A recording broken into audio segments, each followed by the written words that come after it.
क्या दक्षिण भारत की राजनीति के सबसे चर्चित चेहरों में से एक ने ऐसी बात कह दी है जिसने उत्तर प्रदेश की सियासत में नई चर्चा छेड़ दी है?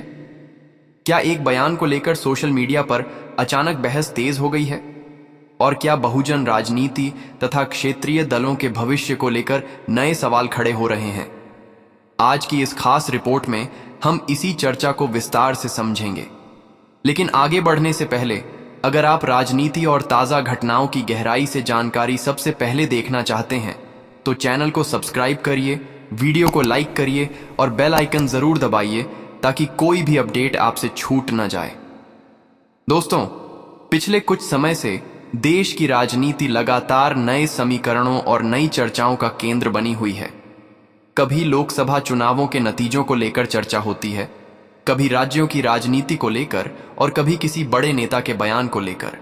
इसी बीच सोशल मीडिया पर एक नई बहस देखने को मिली जिसमें दक्षिण भारत के लोकप्रिय अभिनेता और राजनेता विजय तथा बहुजन समाज की प्रमुख नेता मायावती का नाम एक साथ चर्चा में आने लगा। हालांकि राजनीतिक चर्चाओं में अक्सर कई तरह के दावे और कयास लगाए जाते हैं, लेकिन किसी भी खबर को समझने से पहले तथ्यों को जानना जरूरी होता है। राजनीति में कई बार नेताओं के बयान अलग अलग संदर्भों में प्रस्तुत किए जाते हैं जिससे लोगों के बीच भ्रम पैदा हो सकता है। इसलिए आज हम पूरे घटनाक्रम को विस्तार से समझने की कोशिश करेंगे कि आखिर यह चर्चा क्यों शुरू हुई और इसका राजनीतिक महत्व क्या माना जा रहा है। दरअसल देश की राजनीति में पिछले कुछ वर्षों के दौरान क्षेत्रीय दलों की भूमिका लगातार बढ़ी है।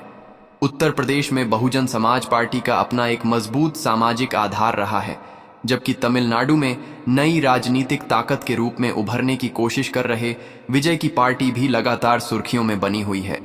ऐसे में जब भी किसी बड़े नेता का नाम दूसरे राज्य की राजनीति से जुड़ता है तो स्वाभाविक रूप से लोगों की दिलचस्पी बढ़ जाती है। राजनीतिक विश्लेषकों का मानना है कि आज के दौर में राजनीति केवल एक राज्य तक सीमित नहीं रह गई है। सोशल मीडिया और डिजिटल प्लेटफॉर्म के कारण किसी भी नेता का बयान पूरे देश में कुछ ही मिनटों के भीतर चर्चा का विषय बन जाता है। यही वजह है कि कई बार दक्षिण भारत की राजनीति में दिया गया कोई बयान उत्तर भारत में भी बड़ी बहस छेड़ देता है। अब जरा उस पृष्ठभूमि को समझते हैं जिसकी वजह से यह पूरा मामला चर्चा में आया।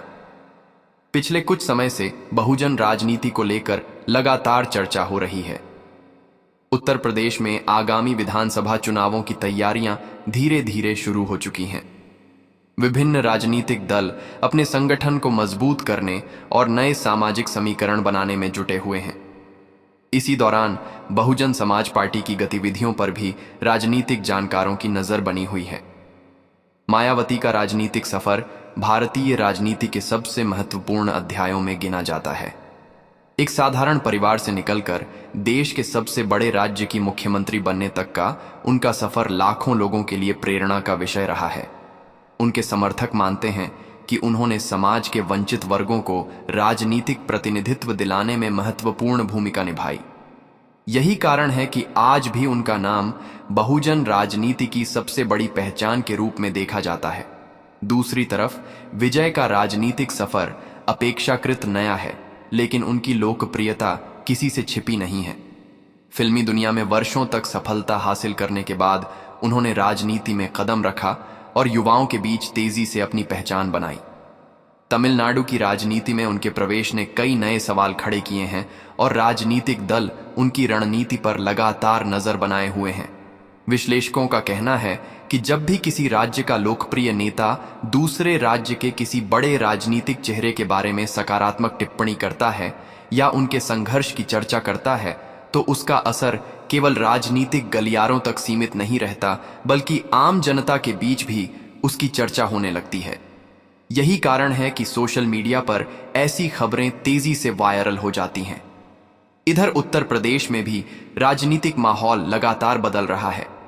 सत्तारूढ़ दल अपनी उपलब्धियों को जनता के सामने रखने में जुटा है, जबकि विपक्षी दल सरकार की नीतियों पर सवाल उठा रहे हैं।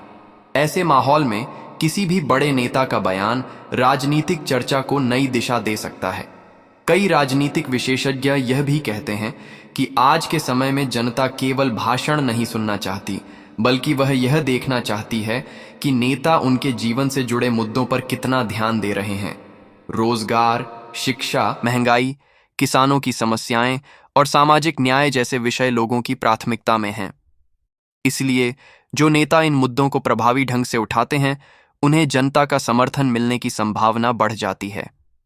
यही वजह है कि मायावती की राजनीति को समझने वाले लोग अक्सर उनके प्रशासनिक अनुभव और संगठनात्मक क्षमता का उल्लेख करते हैं। वहीं विजय के समर्थक उन्हें एक ऐसे नए चेहरे के रूप में देखते हैं जो पारंपरिक राजनीति से अलग शैली में लोगों तक पहुंचने की कोशिश कर रहे हैं। सोशल मीडिया पर इस चर्चा के सामने आने के बाद कई तरह की प्रतिक्रियाएं देखने को मिलीं। कुछ लोगों ने इसे बहुजन राजनीति की बढ़ती प्रासंगिकता से जोड़ा, जबकि कुछ लोगों का मानना था कि अलग अलग राज्यों के नेताओं के बीच सम्मानजनक टिप्पणियां लोकतंत्र की स्वस्थ परंपरा का हिस्सा है। वहीं कुछ लोगों ने इसे केवल राजनीतिक अटकलों का परिणाम बताया।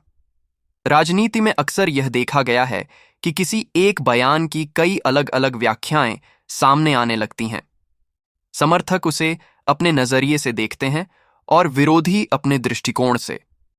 लेकिन वास्तविकता को समझने के लिए पूरे संदर्भ को देखना जरूरी होता है। यही कारण है कि अनुभवी राजनीतिक विश्लेषक हमेशा तथ्यों और आधिकारिक बयानों पर ध्यान देने की सलाह देते हैं। उत्तर प्रदेश की राजनीति पर नजर रखने वाले जानकारों का कहना है कि आने वाले समय में राज्य की राजनीति और भी दिलचस्प हो सकती है। विभिन्न दल अपने अपने संगठन को मजबूत करने में लगे हुए हैं। नए नेताओं को जिम्मेदारियां दी जा रही हैं। बूथ स्तर तक कार्यकर्ताओं को सक्रिय करने की कोशिशें हो रही हैं और जनता के बीच पहुंच बढ़ाने के लिए लगातार कार्यक्रम आयोजित किए जा रहे हैं।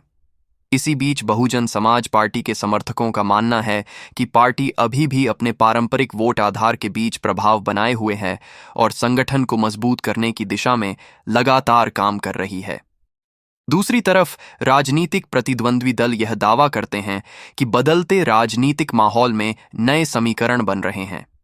इन दोनों दावों के बीच वास्तविक तस्वीर क्या होगी, इसका जवाब आने वाले चुनावों में ही मिल पाएगा। एक दिलचस्प बात यह भी है कि आज की राजनीति में युवा मतदाताओं की भूमिका पहले से कहीं अधिक महत्वपूर्ण हो गई है। देश की बड़ी आबादी युवा है और राजनीतिक दल उन्हें अपने साथ जोड़ने की कोशिश कर रहे हैं। विजय की लोकप्रियता का एक बड़ा कारण युवाओं के बीच उनकी मजबूत पहचान भी मानी जाती है। वहीं बहुजन आंदोलन से जुड़े कई युवा कार्यकर्ता मायावती को सामाजिक न्याय की राजनीति का प्रमुख चेहरा मानते हैं। राजनीतिक विश्लेषकों के अनुसार यदि किसी नेता के संघर्ष, नेतृत्व क्षमता या राजनीतिक योगदान की चर्चा दूसरे राज्यों में भी होने लगे तो यह उस नेता की व्यापक पहचान का संकेत माना जाता है। यही कारण है कि जब भी किसी राष्ट्रीय स्तर की राजनीतिक चर्चा में मायावती का नाम आता है तो उस पर विशेष ध्यान दिया जाता है। फिलहाल इस पूरे मामले को लेकर सोशल मीडिया पर बहस जारी है। समर्थक अपने अपने तर्क दे रहे हैं, राजनीतिक कार्यकर्ता अपने दृष्टिकोण रख रहे हैं और आम लोग भी इस चर्चा में रुचि दिखा रहे हैं। लेकिन राजनीति में अंतिम निर्णय हमेशा जनता के हाथ में होता है। जनता ही तय करती है कि किस नेता की बात उसे अधिक प्रभावित करती है और किस दल की नीतियां उसके हितों के अनुरूप हैं। अब सवाल यह है कि आने वाले दिनों में यह चर्चा किस दिशा में जाएगी। क्या यह केवल सोशल मीडिया तक सीमित रहेगी या फिर राजनीतिक मंचों पर भी इसका प्रभाव दिखाई देगा? क्या विभिन्न राज्यों के नेताओं के बीच बढ़ती संवाद की प्रवृत्ति भविष्य में नए राजनीतिक समीकरणों का आधार बन सकती है?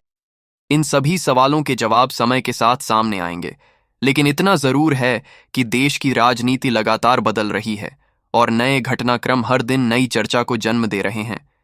जनता की अपेक्षाएं बढ़ रही हैं, राजनीतिक दल अपनी रणनीतियां बदल रहे हैं और नेताओं के हर बयान पर पहले से कहीं अधिक नजर रखी जा रही है। पहला भाग यहीं समाप्त होता है।